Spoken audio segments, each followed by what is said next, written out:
Selamat datang di channel Simple Fisika. Di video kali ini kita akan belajar tentang soal getaran harmonik sederhana, tetapi sedikit lebih sulit dibandingkan video yang sebelumnya karena level kesukarannya memang yang ini untuk soal seleksi perguruan tinggi negeri, tapi sebelum pola yang seperti terbaru ini. Jadi soalnya sudah saya siapkan di sini. Pertama adalah ada dua soal di sini. Partikel pada simpangan 5 cm bergetar dengan kecepatan 360 meter per sekon dan percepatan 45 meter per sekon kuadrat. Tentukanlah simpangannya saat benda tepat akan berbalik arah. Ingat, untuk mengerjakan ini kita harus tahu dulu arti yang ditanyakan ini apa. Simpangannya saat benda tepat akan berbalik arah. Oh, benda yang bergetar akan berbalik saat berada di titik terjauh, yaitu Y-nya maksimum. Kata lainnya amplitudo atau simbolnya A. Itulah yang ditanya.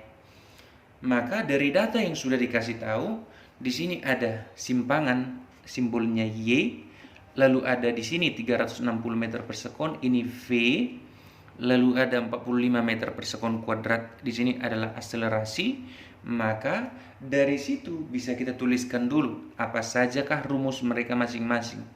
Y itu yang nilainya 5 cm itu rumusnya amplitudo sinus theta.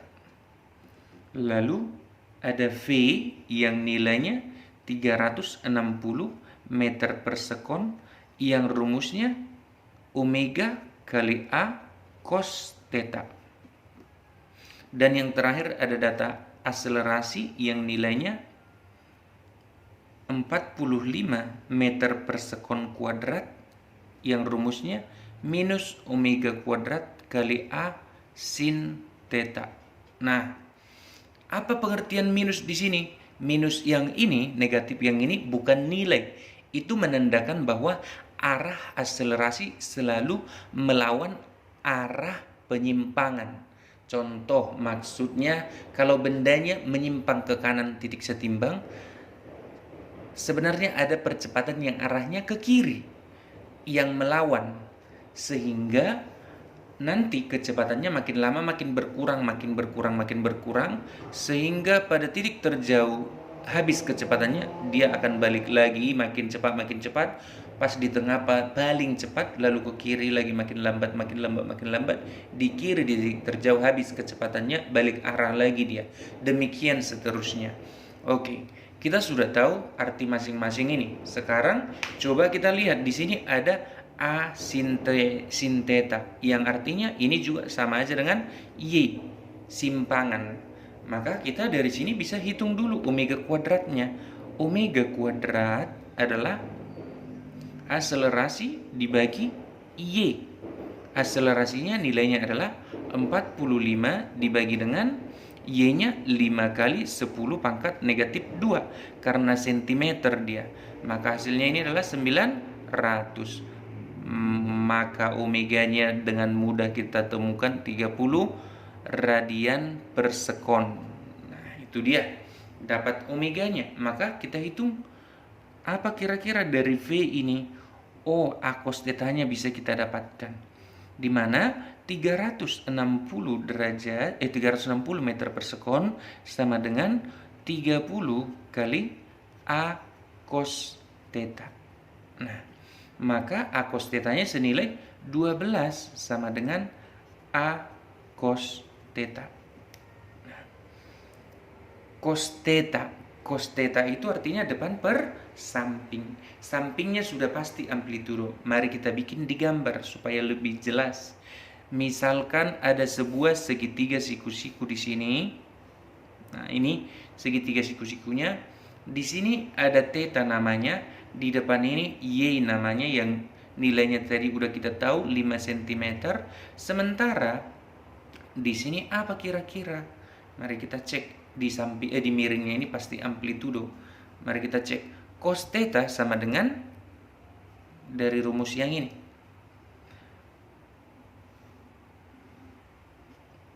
cos theta adalah V per omega.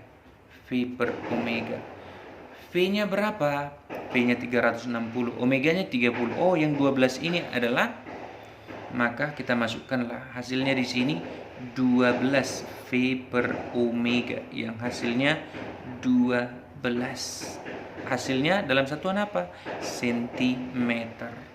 Lalu amplitudonya dengan mudah, dengan Pitagoras bisa kita hitung akar dari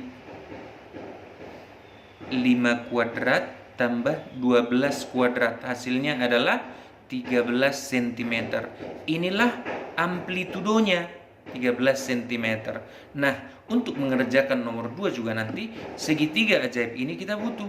Nah, aku gambarkanlah dulu lagi segitiganya di sini. Jika di sini tetanya, maka ini tadi namanya Y, di sini namanya V per omega. Lalu di sini amplitudo. Oke, dengan segitiga ini bisa kita kerjakan nomor 2. Mari kita cek nomor 2. Katanya, suatu bola kecil yang mengalami getaran harmonik sederhana bergerak dengan laju 10 cm per sekon saat simpangannya 8 cm dan menjadi 8 cm per sekon saat simpangannya 10 cm. Periode getar bola tersebut adalah berapa katanya? Maka kita gambarkan segitiganya lagi ya, biar cepat. Nah, misalkan ini segitiga siku-siku. Ini theta 1, depannya adalah Y. Pertama simpangannya adalah 8. Di sini adalah 8 cm, ini namanya Y1. Sementara di sini adalah V1 per omega, yang hasilnya adalah berapa? V-nya 10, berarti 10 per omega. Selanjutnya kita buatkan segitiga satu lagi di sini. Begini. Inilah theta 2. Pertanyaannya, kenapa theta 2 di sini? Kenapa enggak di sini? Nah, kenapa di sini? Jawabannya adalah karena ini theta 1. Kalau di sini theta 2, pastinya berbeda dong depan dan sampingnya. Kalau di sini theta 1, beda depan dan sampingnya. Nah, karena jelas-jelas berbeda depan dan sampingnya, maka ini theta 2. Gitu. Oke. Kalau begitu, kenapa ini ditempelkan di sini? Karena getarannya itu juga, sehingga amplitudonya pasti sama, simpangan maksimumnya pasti sama, tapi simpangannya berbeda, tapi simpangan maksimum atau amplitudonya sama. Nah, ini namanya amplitudo. Oke, mari kita cek. Ini theta 2, maka di sini dong Y2. Y2-nya berapa? 10 cm. Lalu di sini apa dong? V2 per omega. Nah, yang hasilnya adalah V2 8, maka 8 per omega. Nah, itu dia. Maka dari situ dapat kita tuliskan rumusnya menjadi, oh, ternyata 8 per omega hasilnya harus 8. Terus 10 per omega hasilnya juga harus 10. Dari situ dapat kita simpulkan bahwa omeganya adalah 1, ya kan? Nah, omeganya 1 ternyata. Oke. Kalau dapat omeganya 1, apa rumus omega? Omega itu adalah 2pi per periode. Hasilnya harus 1. Ternyata periodenya adalah 2pi sekon. 2pi sekon itu berarti sekitar 6,28 sekon. Itulah periodenya. Bisa nggak selain daripada 2pi sekon nanti? Boleh. Kalau kamu ganti omeganya itu menjadi berapa misalkan, ataupun kecepatannya itu kamu ganti bukan dalam satuan cm per sekon. Nah, itu dia. Mungkin boleh kamu bikin meter per sekon supaya hasilnya nanti di sini adalah jadi 800. Yang ini 1000. Kan gitu, sehingga dapat dong omeganya bukan 1 lagi gitu. Nah, itu dia. Untuk video kali ini sampai di sini dulu. Terima kasih sudah menonton. Semoga kalian semua mengerti. Bagi yang kurang paham, yang kurang mengerti tentang teori dasarnya, boleh kalian komen di kolom komentar supaya kita bikin pembahasan ataupun teori singkatnya lagi untuk menjelaskan ulang.